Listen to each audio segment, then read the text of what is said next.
Bonjour à tous, aujourd'hui je vais refaire un témoignage.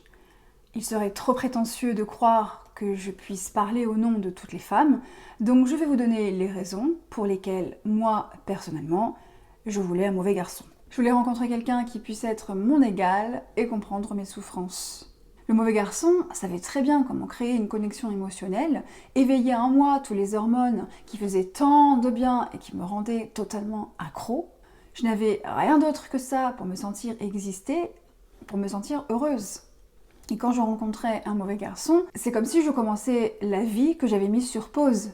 Le problème, c'est que le mauvais garçon, il voulait lui aussi rencontrer une femme qui saurait lui dire non, qui saurait lui tenir tête, une femme qu'il considérerait comme son égale. Et cette femme qui ne savait pas dire non, c'était pas moi. Ça me blessait qu'on me dise non, mais le mauvais garçon était tellement mignon que je n'osais même pas m'affirmer, de peur que ça le blesse, puisque ça me blessait moi aussi. C'est une sorte de projection.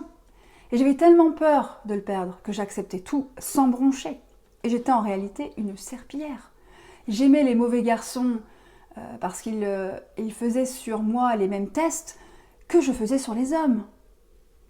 Et d'ailleurs, je vais vous donner un exemple. Admettons que vous avez foot tous les mercredis. Pour tester votre capacité à me dire non et pour jauger le respect que je vous accorderai, eh bien je tenterai de vous convaincre de rester avec moi ce soir-là. Je vous dirai que j'ai booké un cours de salsa par exemple, que c'est important pour moi et qu'il faut que vous soyez là. Je vous rappelle que j'ai du mal à rester seule et que je m'ennuie. Alors non seulement ces petits tests me divertissent, mais ils me rendent fière de moi lorsque je parviens à vous convaincre. En plus, j'aurais gagné une autre soirée à ne pas avoir à supporter ma propre compagnie.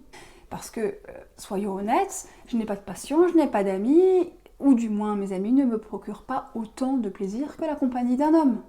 Et comme je n'apprécie pas ma propre compagnie, si jamais vous me dites non chérie, ce soir j'ai foot, et tu le sais, on est mercredi, je ne me rends pas compte de ma manipulation, je projette sur vous mes propres problèmes, je vous dirai, prouve-moi que tu m'aimes. Si vous acceptez une fois de répondre à ce genre de caprice, eh bien vous êtes mort. Vous serez condamné à vous faire isoler de tout, condamné à devenir une extension de ma propre personne, condamné à entrer dans une relation fusionnelle par peur d'être abandonné, par peur de ne pas être assez, condamné à combler le vide qu'il y avait en moi. Et voilà comment tomber dans le piège de la relation dans laquelle on ne fait plus qu'un.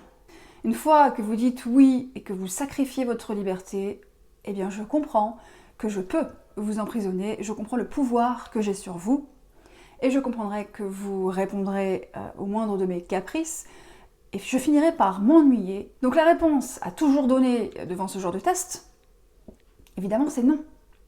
Je vais avec mes amis, et c'est pareil si t'es pas contente. Si tu veux me quitter, quitte-moi. T'es pas la seule femme sur Terre. Et puis, un mec aussi cool que moi trouvera facilement une autre femme. T'es pas le mieux que je puisse faire, j'offrirai ce que j'ai à offrir à une autre, si t'en veux pas, et c'est comme ça.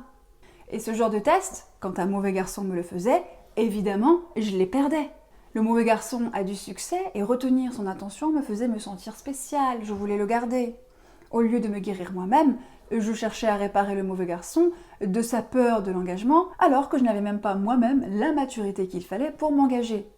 De plus, à vouloir trop convaincre le mauvais garçon que j'étais la solution à ses problèmes, ils finissent toujours par me quitter parce que trop désespérés pour être aimés. Le mauvais garçon va passer 2 mois avec moi et je vais croire que c'est la relation parfaite, jusqu'à ce qu'il en ait marre et qu'il me jette. Je préférais le mauvais garçon, mais parce qu'il me faisait souffrir. J'adorais la personne que j'étais quand je souffrais, parce que pour faire taire mes souffrances, je me lançais dans des choses qui m'avaient toujours fait peur. Mais je souffrais tellement que rien ne pouvait plus me faire aussi peur que cette souffrance. Et donc, j'étais fière de moi, j'avais des histoires à raconter et j'avais la force de surmonter tout ce que je surmontais. J'essayais de me trouver des excuses, je blâmais les hommes et je restais victime. Le problème, c'est que le jour où le mauvais garçon arrête d'être un mauvais garçon, on finit quand même par le quitter, parce qu'il devient bon et il ne nous fait plus ressentir les papillons. On finit par le quitter parce qu'il nous aime, et c'est une idée tellement dure à supporter quand on s'aime pas soi-même. Je recherchais quelqu'un qui ne cédait pas à mes caprices. Quelqu'un qui me mettait face à mon immaturité et me forçait à grandir. Quelqu'un qui ne me laisserait ni dépendre de lui et qui refuserait de faire qu'un avec moi. Quelqu'un qui se respectait assez pour rester fidèle à qui il était. Quelqu'un qui me forcerait à être seule et à faire face au vide intérieur que je ressentais. Et m'encourageait à apprécier ma propre compagnie, à apprécier la vie sans lui. Et je ne savais pas que cette personne, ça pouvait et ça se devait d'être moi. Tant que souffrir représenterait une force sur laquelle j'essayais de construire mon amour propre, je n'allais jamais m'aimer. Car s'aimer soi-même, c'est justement se protéger d'éventuelles souffrances, c'est justement avoir la force de dire non lorsque quelqu'un essaie de prendre plus que ce qu'on a à offrir. S'aimer soi-même, finalement, c'est avoir des limites.